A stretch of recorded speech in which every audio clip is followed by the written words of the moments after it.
皆さんこんにちは。基本のヨガのかすみです。今日はポーズ解説、ダウンドッグをやっていきます。ダウンワードフェイシングドッグ、アドムカシュバナーサナ。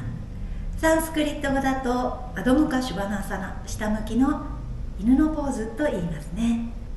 長いのでビンヤサフローなんかの時は舌を噛みそうになりますからダウンドッグって言っちゃいますけど、多分皆さんダウンドッグの方が馴染みがあるかもしれませんね。ダウンドッグはだいたい女性好きじゃない方多いみたい。肩が痛いとか手がきついとか辛い、気持ちよくないっていう方が多いんですけど、ちゃんとやると、ポイントを押さえてちゃんとやると本当に気持ちのいいポーズですね。背骨も伸びるし、足の裏も伸びるし、とっても体にいいポーズなので、ぜひコツをつかんでダウンドッグが好きになるといいなと思います。ではよろしくお願いいたします。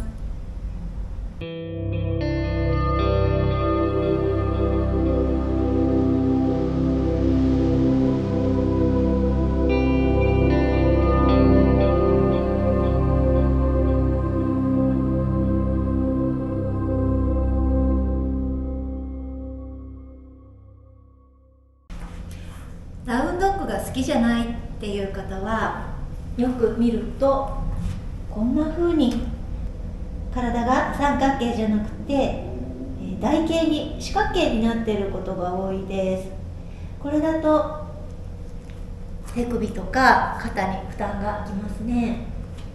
でそれからあとは足の裏がきついっていう場合もあるかと思います。さあそれを一つずつ解決していきますね。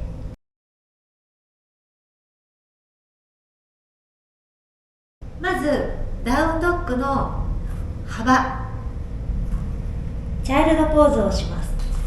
チャイルドポーズをして手を前に伸ばします。手を前に伸ばしたところと、それから足指を立てて膝を上げてお尻を上げていく。だいたい基本がこの幅になります。であとは微調整、足をちょっと近づけたり、または遠ざけたり、足を動かして微調整します。股関節のところが折り曲がっていて、だいたいここが90度ぐらいになっているといいと思います。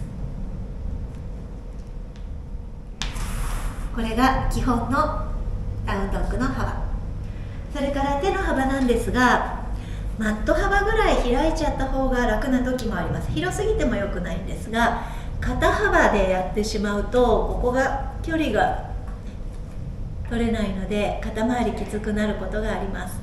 肩幅よりもちょっと広めと思ってもいいと思いますね。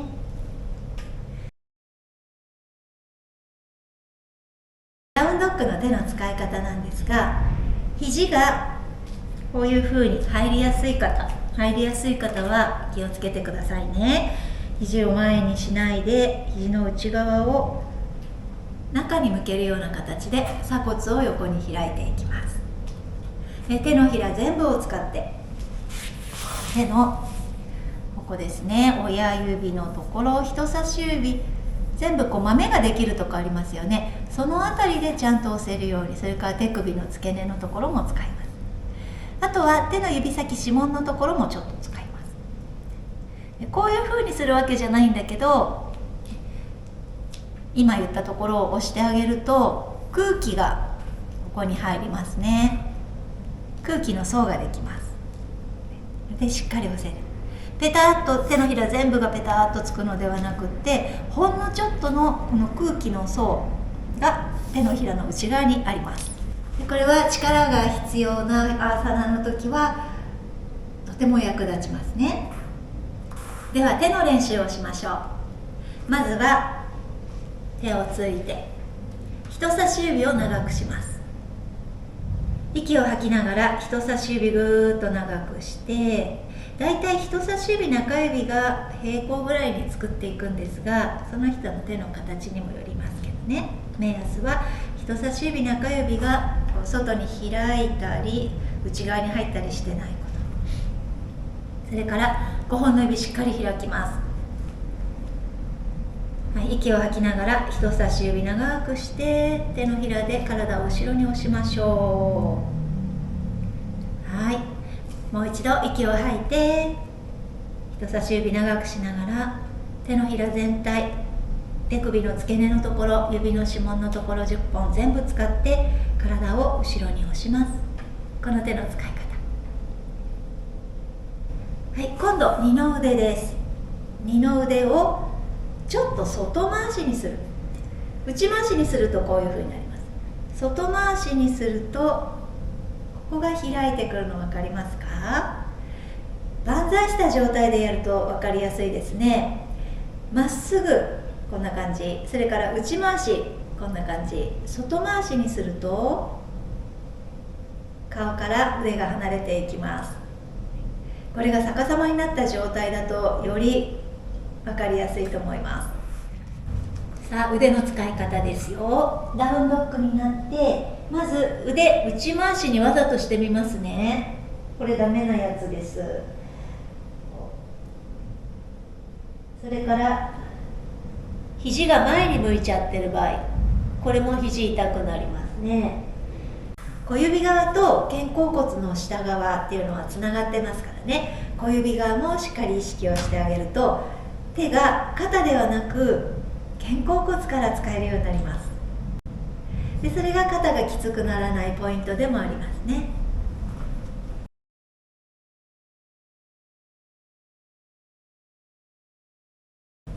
それから足の裏がきつくてっていう方、まずは膝を曲げましょう。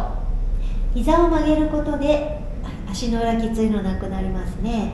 それから手のひら全体でマットを押せますから、肩のところで止まらずに骨盤までまっすぐに線が引ける。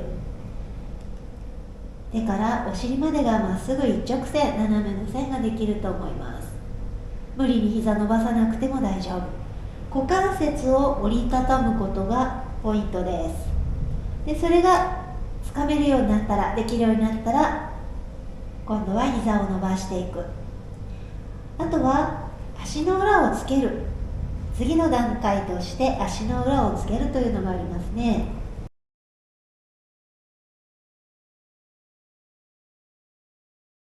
はい、次に足の裏が全部つきにくいという方、ブロックを使ってこんな感じで2つ並べますね。できれば壁にくっつけた方が動かないのでいいんですが、でそこに足を乗せます。かかとを乗せます。こんな感じです。右と左ずれないように。で膝を曲げてもいいですし、お尻を斜め後ろに突き上げながら背骨をまず伸ばして、股関節を折りたたんでお腹をももにくっつけるようにします。かかとが安定していると親指母手球のところが踏みやすくなります。これが高すぎる場合はタオルでも大丈夫です。タオルを使ってかかとで何かを押すという意識が出るようにしますよ。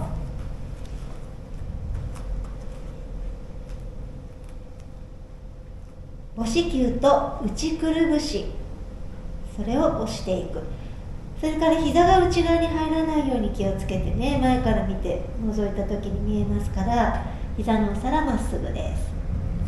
息を吐きながらお腹を太ももの方に、二の腕は外回し、手のひら全部使ってお尻を上に持ち上げて、腕がちょうど耳の横にあるようにします。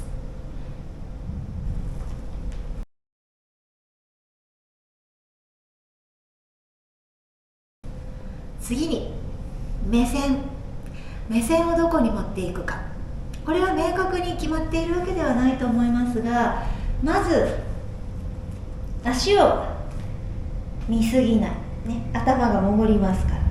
それから手と手の間見ちゃうと首が上に上がっちゃいますから、頸椎も背骨の一部、頭の先から尻尾の骨までがまっすぐなラインができるようにしておくと、大体ですけどこの辺りを見てることが多いですね。でもいつもじっとしてるわけじゃないから時々足の方を見たりすることもあるかもしれない。それから流派によっては喉のバンダー、ジャーランダラバンダーを入れたりすることもあります。でその場合は顎を引いて胸の鎖骨の真ん中あたりに顎が来るような形になることもあります。逆転のポーズですからね、バンダーを入れることもあります。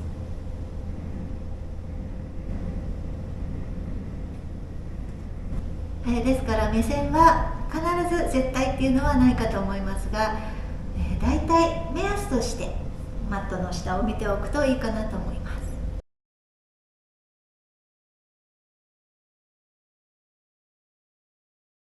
足の置き方、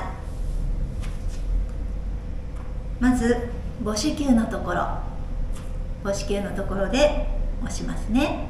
それから内くるぶし、内側のこの丸い骨のところ、母子球と内くるぶしのところをしっかり押していく。テントのペグを打ち込むような感じ。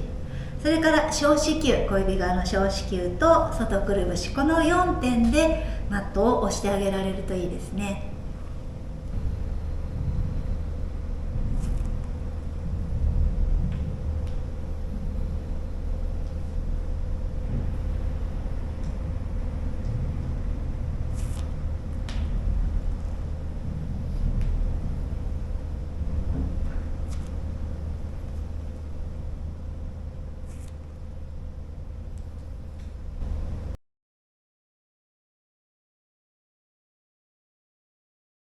チャイルドポーズから手を伸ばしたところ、そして足指を立ててダウンドッグしますね。この幅が基準になる。で、同時にここから息を吸って肩を手首の上に持ってくるとプランクポーズの場所にもなります。大体の目安ですが、こうやって太陽礼拝の時に足幅を変えずにもできるんですね。これを覚えておくと太陽礼拝の時にもとてもいいですね。足幅途中で変えなくても同じ幅でできます。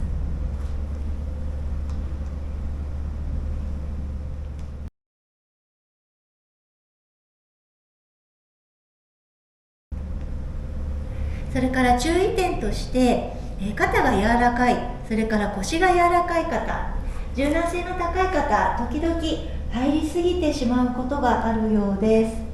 こんな感じ。わざとストレッチでやる分にはいいんですが、入りすぎないように気をつけましょうね。まっすぐのラインができているかどうか、それから小指側でマットを押したものが肘の内側を通って肩甲骨の下につながって、この部分が押せているかどうか、入りすぎて肩甲骨が使えてない状態、腰が反りすぎている状態になってないかどうかも、柔らかい方はちょっとチェックしてみましょう。下っ腹は軽く使われている、背中は伸びている。呼吸はこの辺りですね、腎臓の辺り、呼吸を入れていって、呼吸を入れると背骨が変わります。吐いていくと押しやすくなります。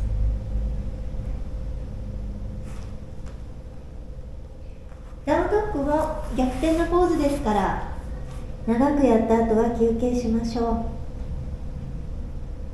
う。頭を高くしたかったらげんこつを2つ作っておでこの下に入れます。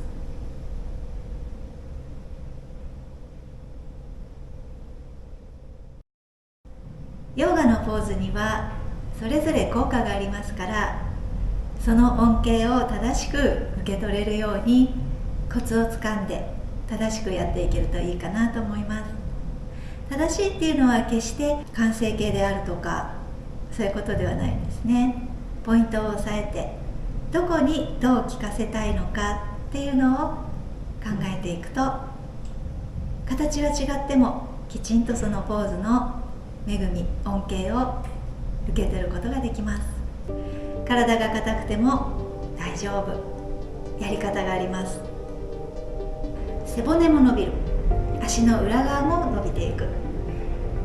逆転のポーズですから、体の内側にも刺激が入ってとっても元気になります。ぜひコツをつかんでダウンドッグ練習していきましょう。